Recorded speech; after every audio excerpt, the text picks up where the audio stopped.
Yashodanandana Braja Janarandana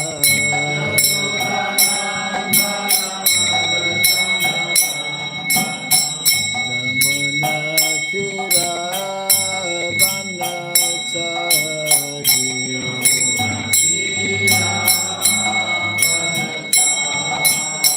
Jamuna Tira Vanachari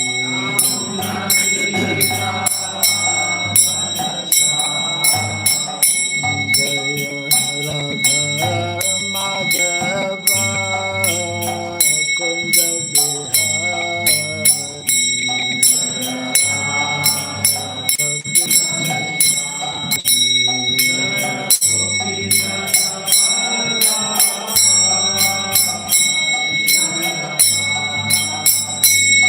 Jai Gopi Dhanaballabha Girivaradhari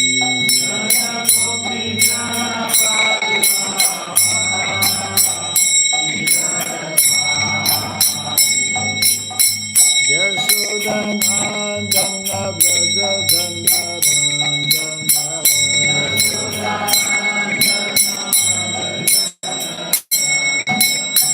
Yashodanandana Braja Janarandana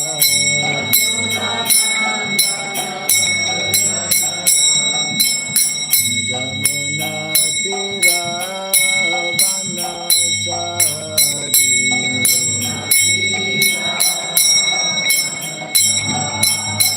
Jamuna Tira Vanachari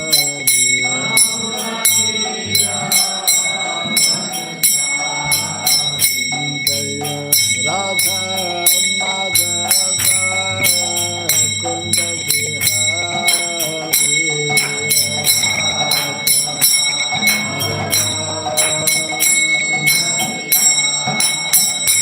Jaya Radha Madhava Kunda Bihari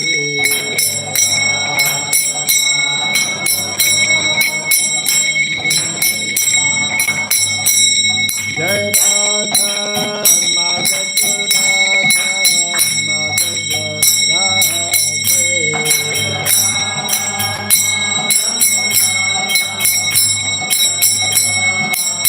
Jaya Radha Madhava Radha Madhava Radhe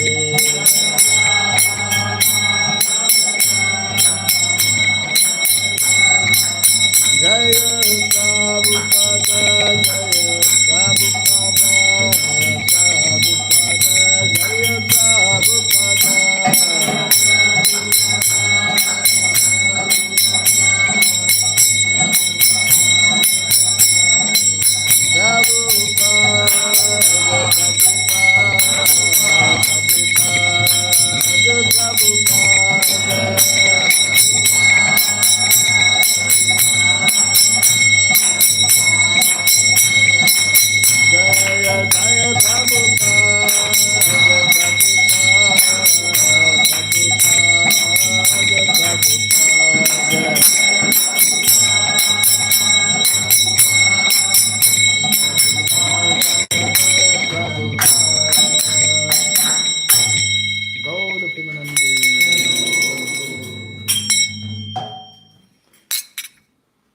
Om Agyanatimirandasya Gyananjana Salakaya Taksurinmilitam Jena Tasmai Sri Gurave Namaha Sri Chaitanya Manobhistam Stapitam Jena Bhutale Swayam Rupa Kadamahyam Dadati Swapadantikam Narayanam Namaskritya Ram Chaiva Narotamam Devim Saraswatim Vyasam Tato Jayamudiraye Before reciting the Srimad Bhagavatam, which is our very means of conquest, let us first offer respectful obeisances.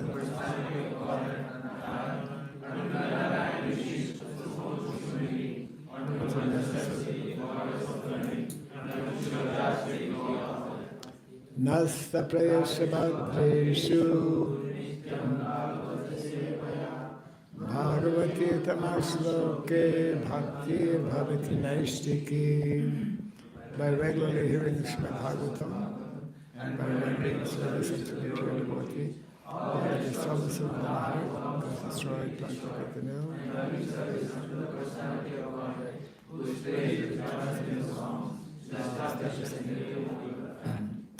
Idam Bhagavatam Nama Pranam Brahma Samitam Tamasloka Charitam Sakara Bhagavan Rishi Nisreya Sayalokasya Dhanyam Swastyayanam Mahat. This Srimad Bhagavatam, known as the Grantaraj, is the king of all Vedic literatures, is the literary incarnation of God, compiled by the incarnation of God as Srila Vyasadeva. It is meant for the ultimate good of all people. It is all successful, all blissful, and all perfect. Sri Krishna Chaitanya Prabhu Nityananda Sri Advaita Gadadhara Sri Vasadi Gaura Bhakta Vrinda Hare Krishna Hare Krishna Krishna Krishna Hare Hare Hare Rama Hare Rama Rama Rama Hare Hare Om Namo Bhagavate Vasudevaya Om Namo Bhagavate Vasudevaya Om Namo Bhagavate Vasudevaya Om Namo Bhagavate Vasudevaya Om Namo Bhagavate Vasudevaya Om Namo Bhagavate Vasudevaya Om Sarabhyai Namaha Om Sarabhyai Namaha Om Sarabhyai Namaha Om Sarabhyai Namaha Mukam Karoti Vasavam Pangam Langayate Girim Yat Kripat Tamaham Bande Srigaram Dinatharanam Yat Kripat Tamaham Bande Srigaram Dinatharanam. Hare Krishna. Welcome everyone to the morning Srimad Bhagavatam. We are reading from the 10th canto, chapter 22, which is entitled Krishna Steals the Gopis' Garments. And I believe we're meant to read from 1 to, what is it, 6? And focusing on 4. Got it? Yeah.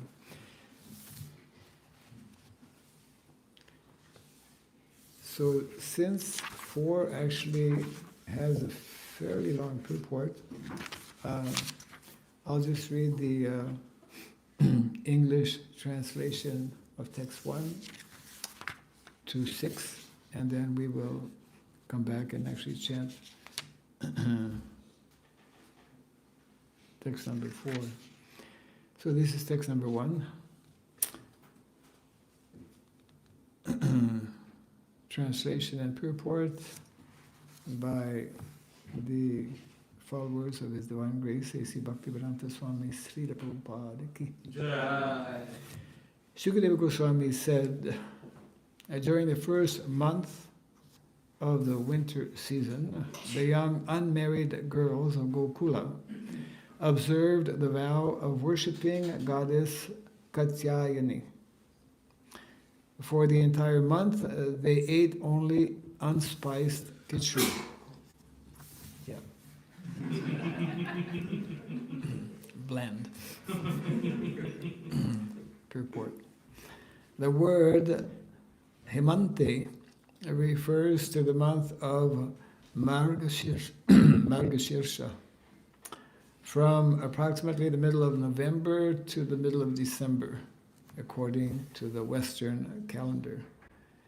In chapter 22 of Krishna, the Supreme Personality of Godhead, Srila Prabhupada comments that the gopis, quote, first ate avishanna, a kind of food prepared by boiling together mung dal and rice without any spices or turmeric. According to Vedic injunction, this kind of food is recommended to purify the body before one enacts a ritualistic ceremony. End of quote. Text 2 and 3, which has a very short purport. This is the translation of the two texts. My dear king, after they had bathed in the water of the Jamuna, just as the sun was rising, the gopis made an earthen deity of goddess Durga on the riverbank. Then they worshipped her with such aromatic substances as sandalwood pulp, along with other items both opulent and simple, including lamps, fruits, betel nuts, newly grown leaves, and fragrant garlands and incense. Purport. The word balibhi in this verse indicates offering of clothing, ornaments, food, and so on.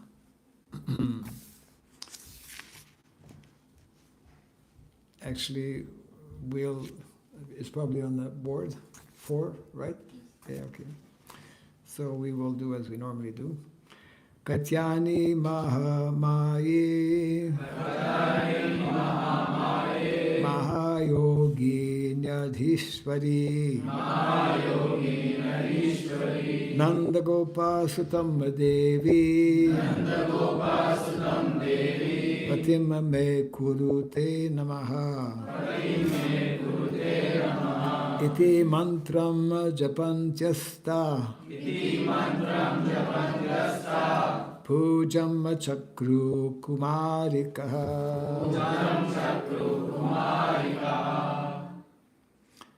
Katyayani Mahamaye Mahayoginyadhishwari Nanda Gopa Sutam Devi Patim Me Kurute Namaha Iti Mantram Japatyaste Pujam Chakru Kumarikaha Katyayani Mahamaye Mahayoginyadhishwari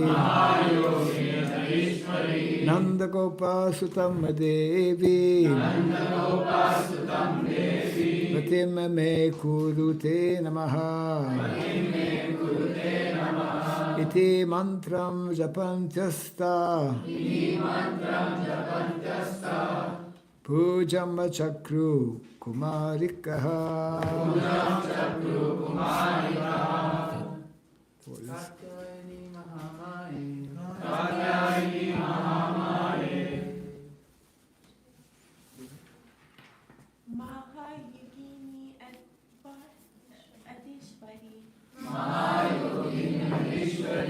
Nanda Gopa Sutam Devi Patim Me Kurute Namaha Iti mantram japantasta Pujam Chakru Kumarikaha. Katyayani mahamaye Mahayogine Adishwari. nanda gopa sutam devi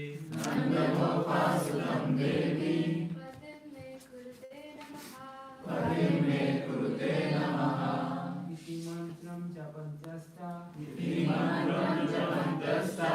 Pujam Chakru Pujam Chakru Kumarika. Okay. Katyayani. O goddess Katyayani. Mahamayi. O great potency. Mahayogini. O possessor of great mystic power. Adishwari. O mighty controller. Nanda Gopa Sutam. The son of Maharaj Nanda. Devi. O goddess. Patim. The husband. May. My. Kuru. Please make. Te. Unto you. Namaha. My obeisances. Iti. With these words. Mantram. The hymn. Japantyaha. Chanting. Taha. They. Pujam. Worship. Chakru. Performed. Kumarikaha. The unmarried girls. Translation and purport. Each, I'll just read the translation. We'll come back to the purport in a few minutes. Translation. Each of the young unmarried girls performed her worship while chanting the following mantra. O goddess Katyayani, O great potency of the Lord, O possessor of great mystic power and mighty controller of all, please make the son of Nanda Maharaj my husband. I offer my obeisances unto you. We'll come back to the purport in a few seconds. Text number 5, translation. Thus, for an entire month, the girls carried out their vow and properly worshipped the goddess Bhadrakali, fully absorbing their minds in Krishna and meditating upon the following thought. May the son of King Nanda become my husband. And a translation to text number 6. Each day they rose at dawn. Calling out to one another by name, they all held hands and loudly sang the glories of Krishna while going to the Kalindi to take their bath. Coming back to text 4, purport.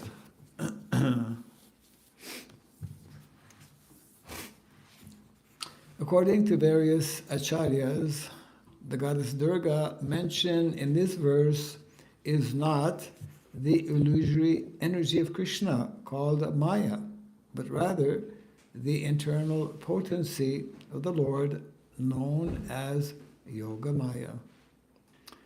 The distinction between the internal and external or illusory potency of the Lord is described in the Narada Pancharatra, in the conversation between Shruti and Vidya. I'll just read this, you don't have to repeat.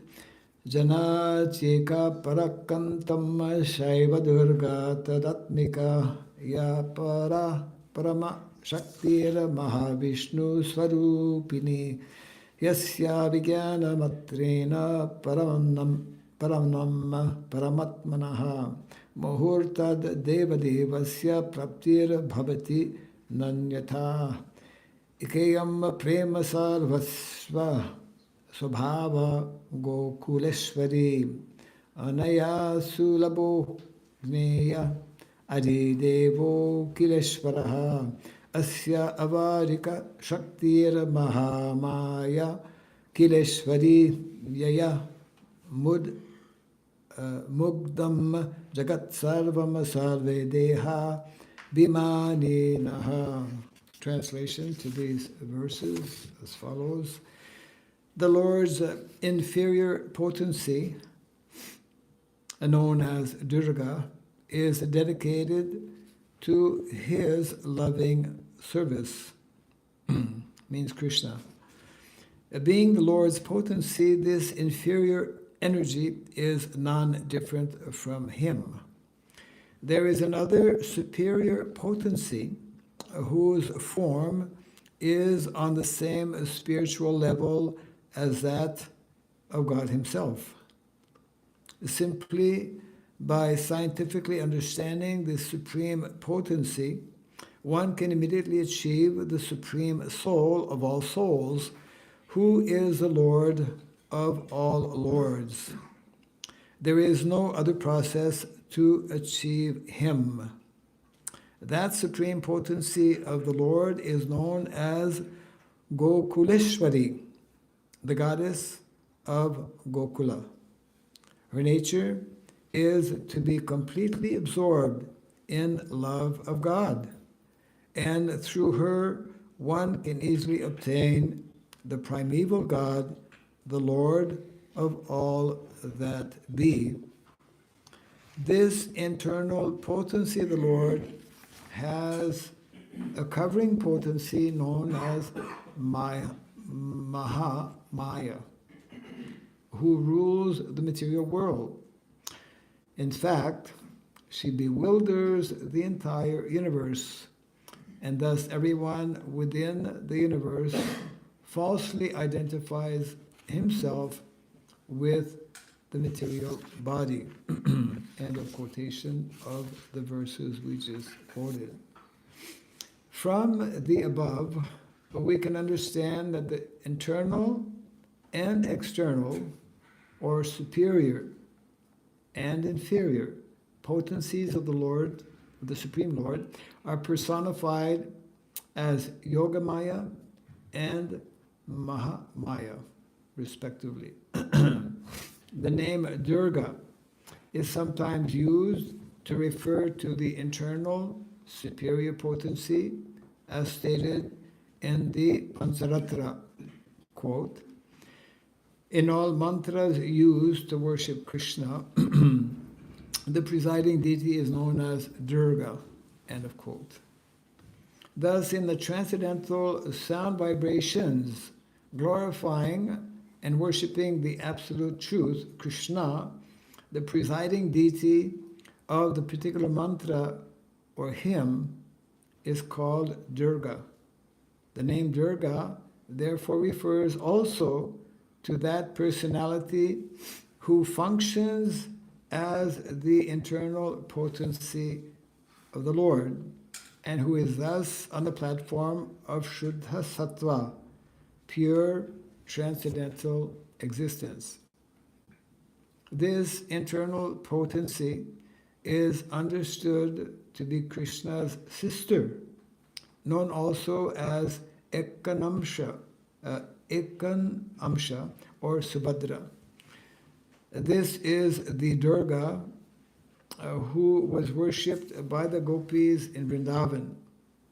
Several acharyas have pointed out that ordinary people are sometimes bewildered and think that the names Mahamaya and Durga refer exclusively to the external potency of the Lord. It's very interesting, actually, because most of us, we generally think of or understand Durga to be representing Maya only. And here is nicely explained with references also that sometimes, and especially in this case, when the gopis are worshipping Durga, they are worshipping Durga in the context of her being actually an expansion. Durga Devi is actually an expansion of Radharani.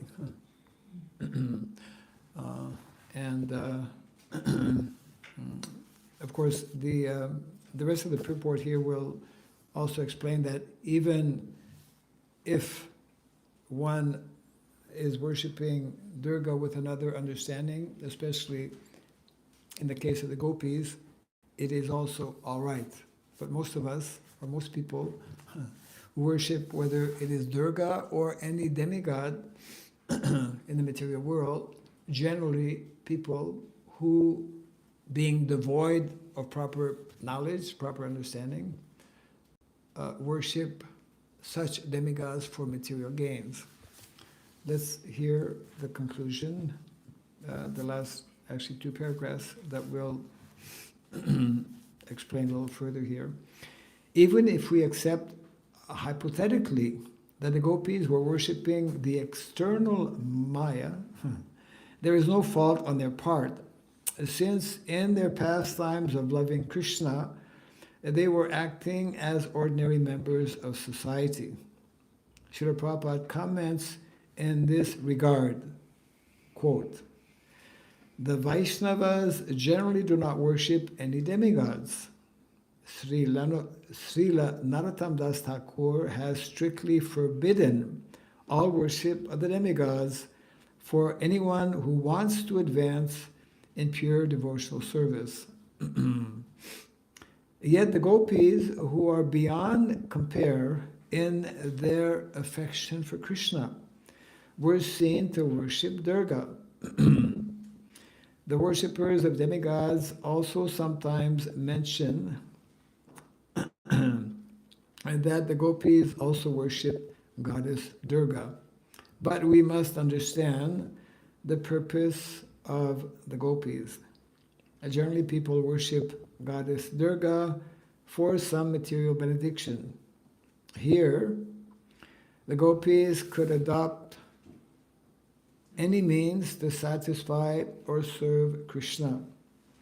That was the super excellent characteristics of the gopis. They worshipped goddess Durga completely for 1 month in order to have Krishna as their husband. Every day they prayed for Krishna, the son of Nanda Maharaj, to become their husband. End of the quote. This was a quote from Srila Prabhupada. It's not mentioning from where, but it's a quote from Srila Prabhupada. And the end of the purport here, the conclusion is that a sincere devotee of Krishna will never imagine any material quality to exist in the transcendental gopis, who are the most exalted devotees of the Lord.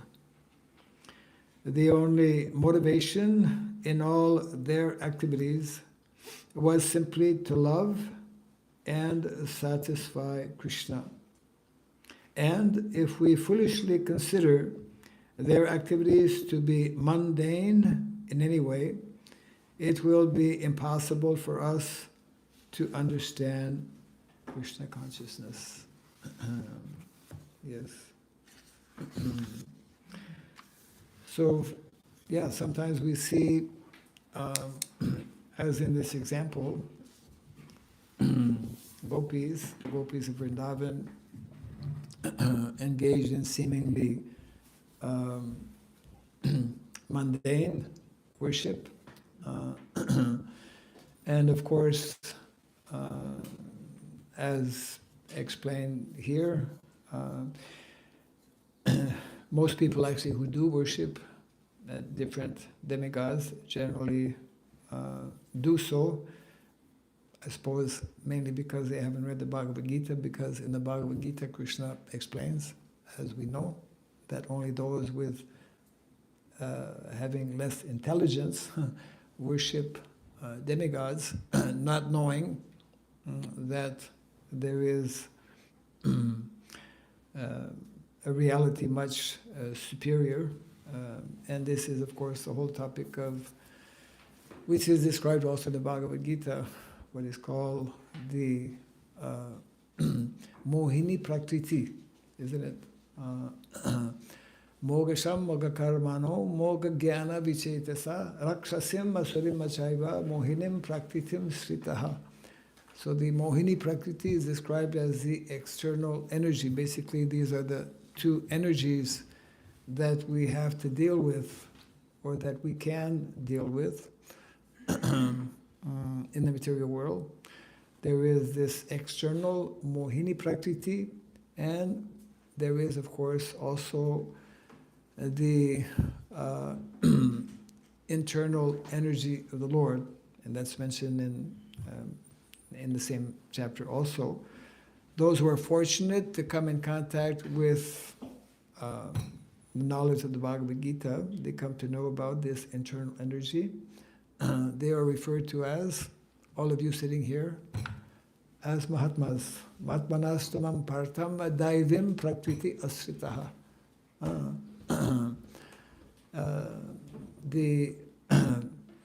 So therefore there is this internal energy of the Lord, which is actually bhakti or devotional service. So we see this example here of the gopis worshipping Durga Devi for the primary goal and purpose. Not that this should give us a license to start worshipping different demigods, but somehow in this example of the gopis, worship of Durga Devi is there. Of course, just like in the, Brahma Samhita. In the Brahma Samhita, we also worship Lord Shiva. There is also Durga Devi mentioned as well. But we see them, we understand them as actually agents of the Lord, and we see them actually as servants of the Lord as well. And our ultimate goal and purpose, similar to that of the gopis here, is somehow or other that we also find ourselves totally absorbed or involved in the service of Krishna. The Bhagavatam, especially in the first canto of the Bhagavatam, mentions how even if one has material desires, akama sarva kamova moksha kama udaradi trivena bhakti yogena. So bhakti is the ultimate. Bhakti is what all of us ultimately should be aspiring for. And as the verse I just quoted mentions, even though we may have some material desires, still we should be engaged in activities of bhakti or devotional service. There's a nice verse also explaining how those who engage in bhakti or devotional service, Vasudevi Bhagavati Bhakti Yoga Prayojitaha Janayati Ashu Vairagyam Jnanam Sayadahaitukam. Our problem in the material world is that we are in so many ways attached. We are conditioned because of this attachment, and we are lacking in knowledge, in transcendental knowledge.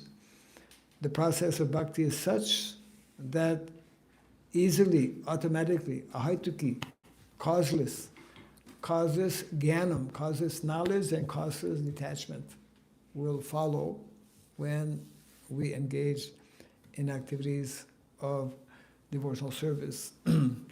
That means when we take shelter, these are the two energies, the external energy of the Lord or the internal energy. So the external energy is actually control or under the supervision of Durga Devi, and actually keeps away the living entities from Krishna because they are not yet ready to serve Krishna. But if one is fortunate to come in contact with the internal energy of the Lord, means if one is fortunate to come in contact with devotees, then one will begin to cultivate this. It's actually above transcendental knowledge. There's a nice differentiation that is made by Srila Rupa Goswami. We're not simply interested in spiritual activities or transcendental activities. We are specifically, and this is like a major, we could say, difference, we are especially interested, or mainly interested, we could say exclusively, also interested in what is called devotional activities. Srila Rupa Goswami explains these 3 levels of happiness, right? Material happiness, spiritual happiness, and devotional happiness.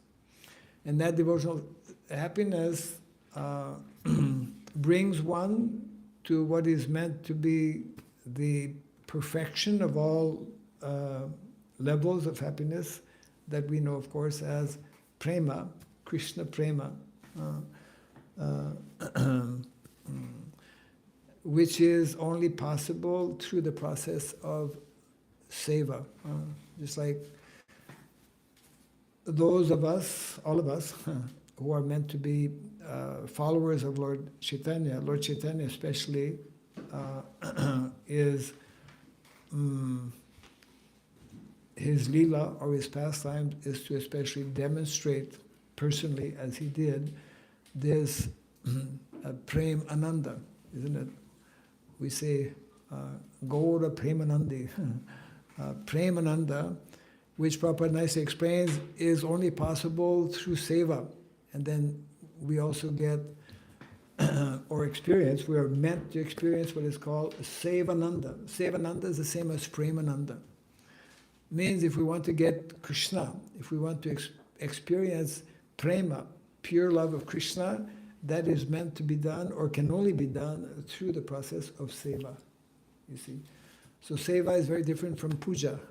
Seva is meant to lead us to unconditional, well, that reference or that that is explained also in the first canto in the very well-known verse, Ahaitukiya pratihata yagatma suprasidati savai pumsam parodharmo jato bhakti radhoksaji.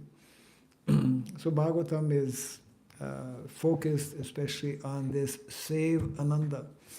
Prabhupada would also often refer to what is most important for every devotee is to develop this, Prabhupada called it service attitude. Service attitude. Devotee means someone who is ready to serve, who is actually seeking and always looking for opportunities to render devotional service, either to Krishna or even more, in many ways, more appreciated by Krishna to render service to what is very dear to Krishna, to the devotees of Krishna, to, for example, saintly persons, brahmanas, cows, they're all very dear to Krishna. So Krishna becomes even more pleased and he will reciprocate even more with his devotees when he sees us being conscious of the importance of serving so many things that are actually dear to Krishna. So becoming Krishna conscious. Becoming Krishna conscious doesn't mean just being conscious of Krishna, but also even more so, small example I of, often like to share. Probably many of you have been to Vrindavan. Who's been to Vrindavan? Yeah, okay. Depends in which country I ask this question, but yeah, Canada, the Buddhists have.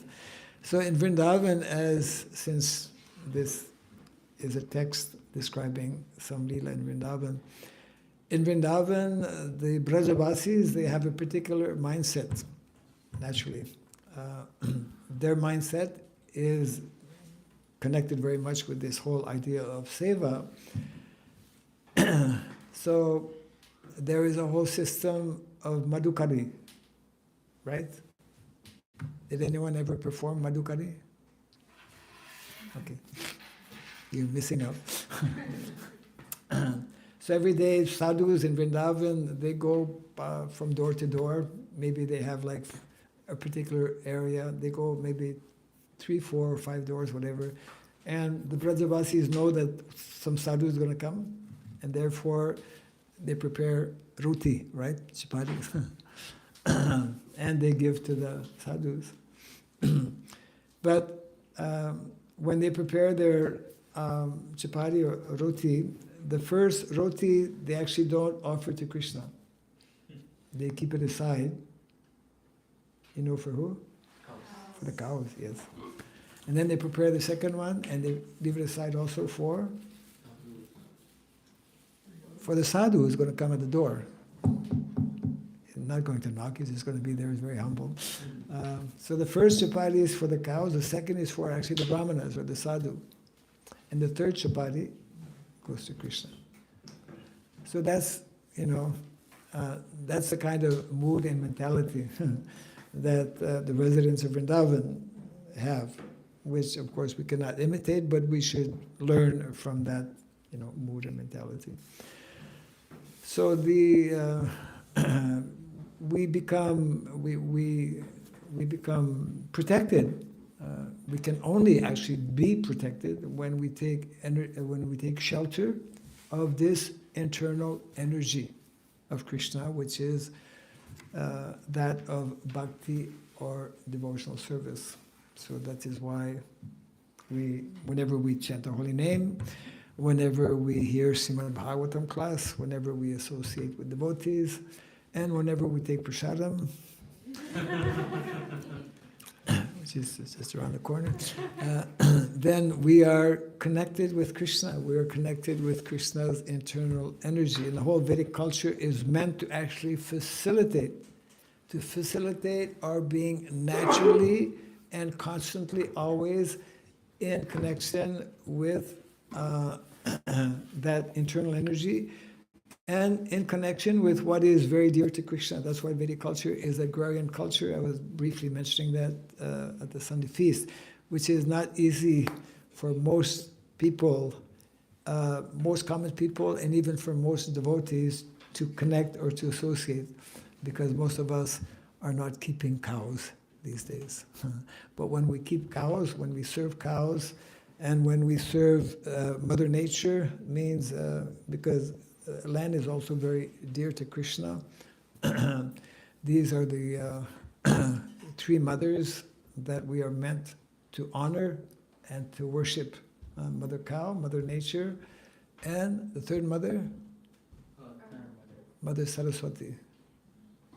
Means knowledge, cultivation of knowledge. Cultivation not only of spiritual knowledge, but also cultivation of material knowledge as presented, as authorized, as recommended in the Shastra. And we are meant to perform prescribed duties, and I'll end on this point before the bell ring. I don't know if you have a bell or not. Maharaj, overtime. If you want, we can go over time. No, it's okay. Because I have to meet somebody actually as well. Oh, Mataji is here already. Okay, very good. So we are meant, actually, that's part of what we are supposed to do. It's part of the mandate given to us by Srila Prabhupada to revive, to again materialize, to reintroduce Vedic lifestyle, following in keeping with what is called prescribed duties. And prescribed duties need to be understood in terms of prescribed Vedic duties. Every day, everyone goes to their so-called prescribed duties, but most people don't go to Vedic prescribed duties. Yeah, as we were coming in this morning, I was surprised, so many cars in front of us, in the back of us, everyone's rushing, mad rush anyways, yeah. Okay, I'm going to close here. We have exactly 30 seconds for questions.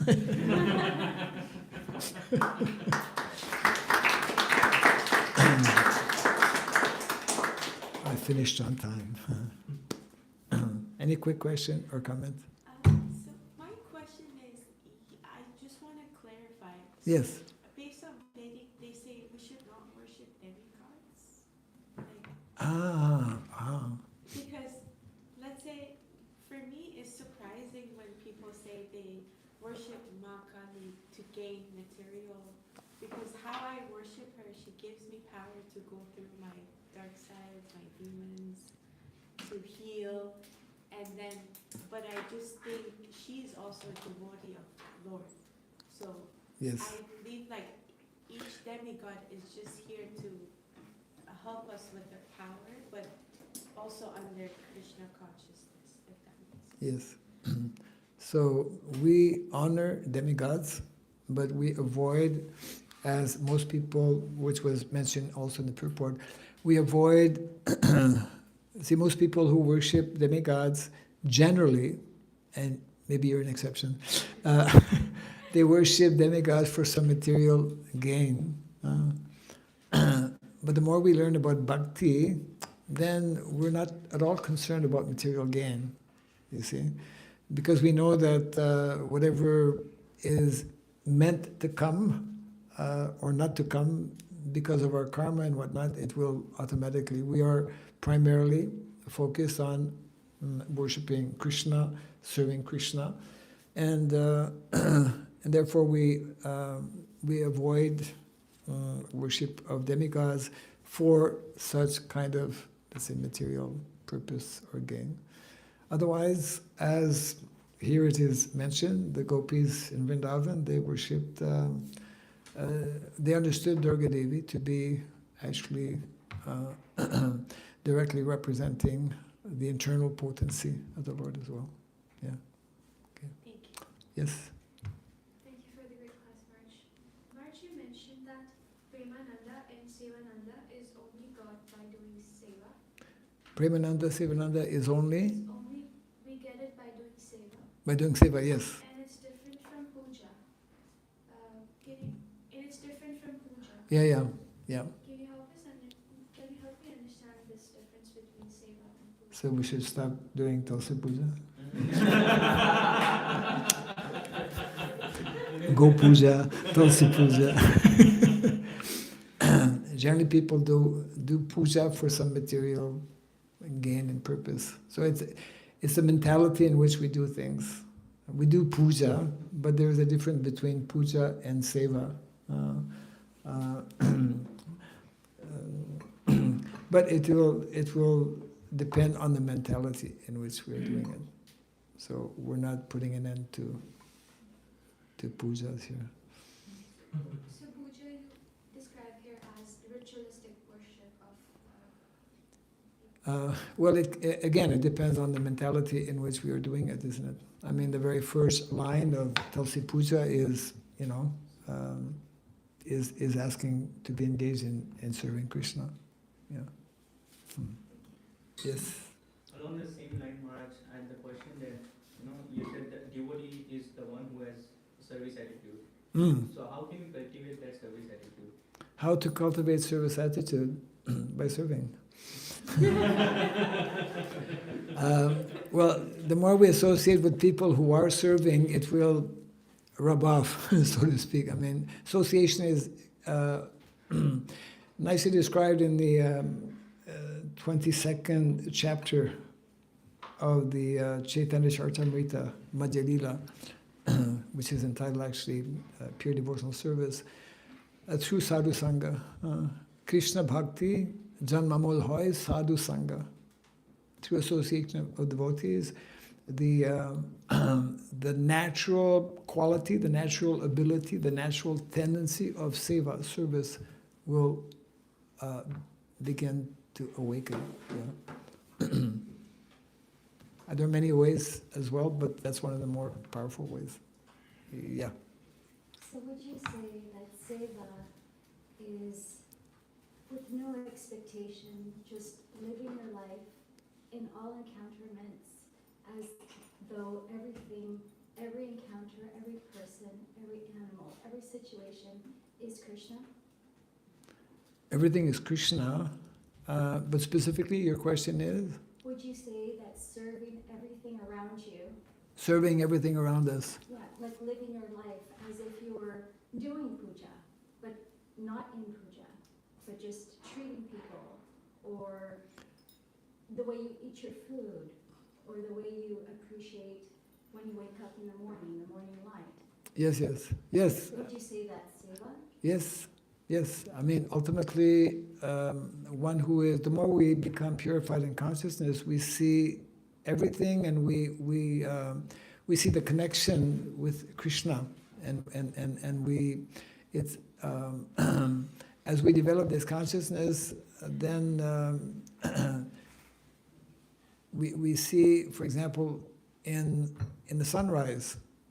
Unfortunately, today there was no sunrise. I mean, the sun was there, but we couldn't see. But we appreciate Krishna through his material manifestation, through his energies, yes. As long as we develop this mood and mentality of wanting to serve Krishna and not wanting to enjoy independently from Krishna, then we're on the right track. Yeah? Yes? Maharaj, you mentioned about 3 types of happiness: material, spiritual, and devotional. Yes, Would you like to explain the difference between spiritual and devotional? absolutely. Huh? That was a good question. Okay, it's very simple actually. Generally, those who are transcendentalists or spiritual, they are devoid of the understanding of the personality of Godhead. They believe in God. I mean, the impersonalists, they believe in God, but they don't know that God actually, the source, the original source or identity of God is that he is a personality or a person. And therefore, Prabhupada explains, love, actual love, is only possible to experience when there are two, the lover and the beloved, isn't it? So therefore, simply being transcendental is much better than being material. But above being transcendental and knowing that God exists, knowing who is God, knowing that God is a person, knowing that God is Krishna, that particular personality, not some other, let's say, personality. So this is a topic of tattva, which is a very deep subject matter. And therefore, there's a vast difference that is explained in when we describe the ananda, or the happiness, or the pleasure that one can experience. There is,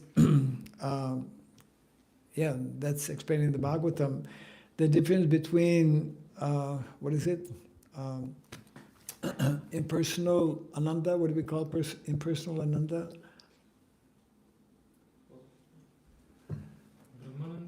Brahmananda, yeah. Brahmananda is a type of ananda which is superior to material ananda or material happiness, but far, far superior than Brahmananda is Premananda. And it is described, the comparison is that of the,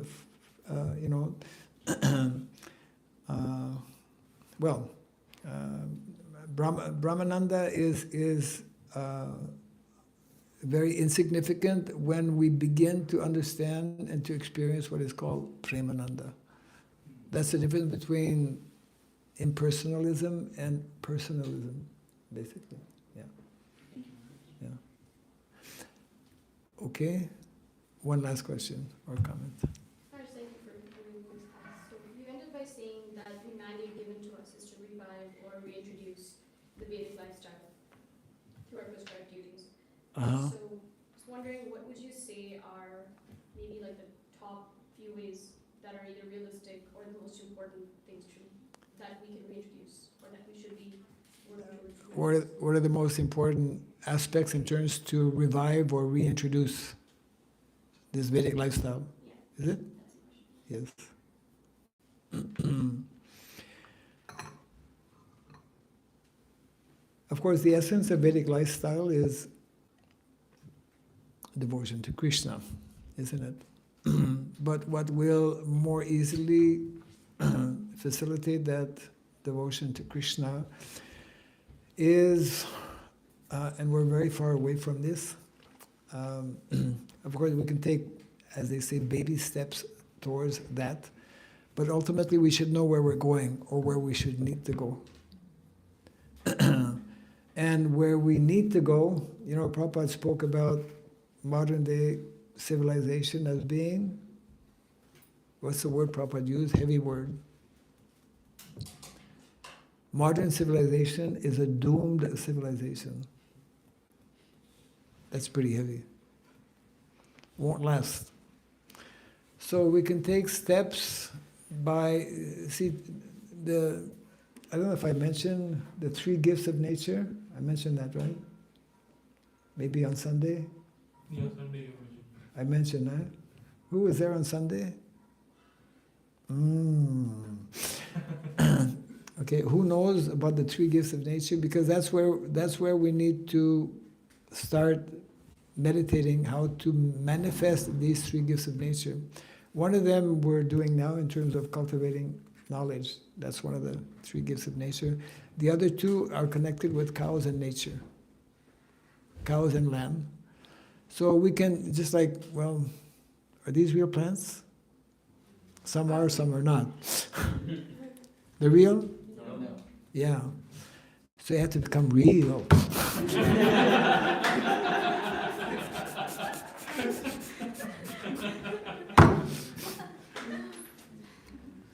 Yeah.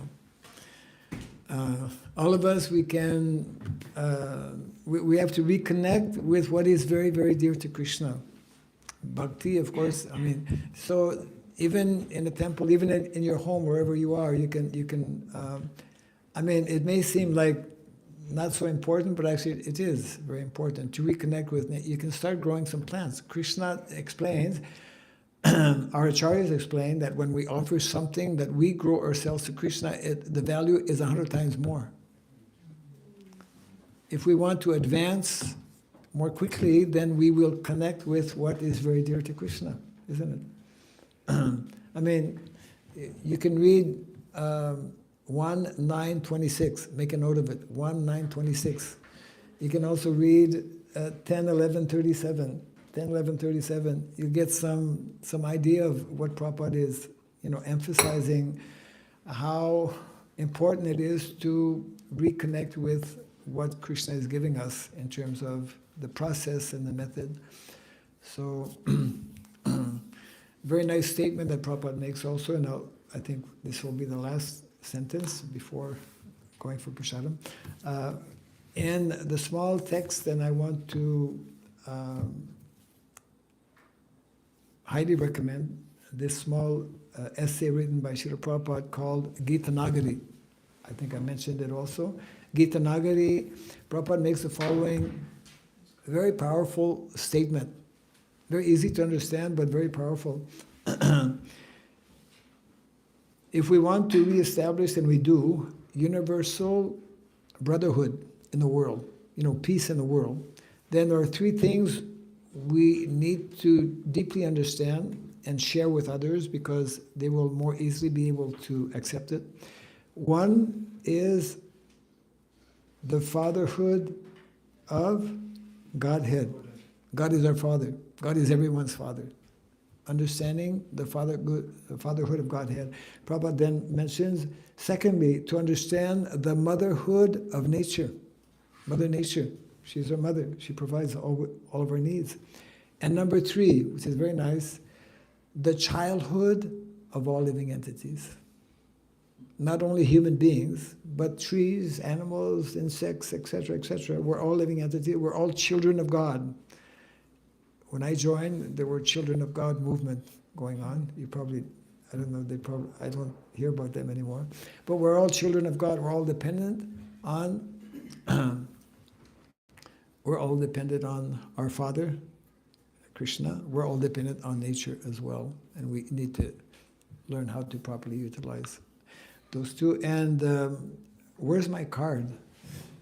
I have a card for those who didn't yet, especially those who were not there on Sunday. I won't ask for a show of hands, but I have some hidden books here, actually digital books, and you can all avail of this facility by connecting with this link.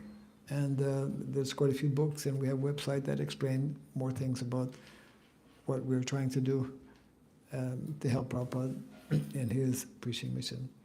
Thank you very much. Jai Srila Prabhupada Ki. Hare Krishna.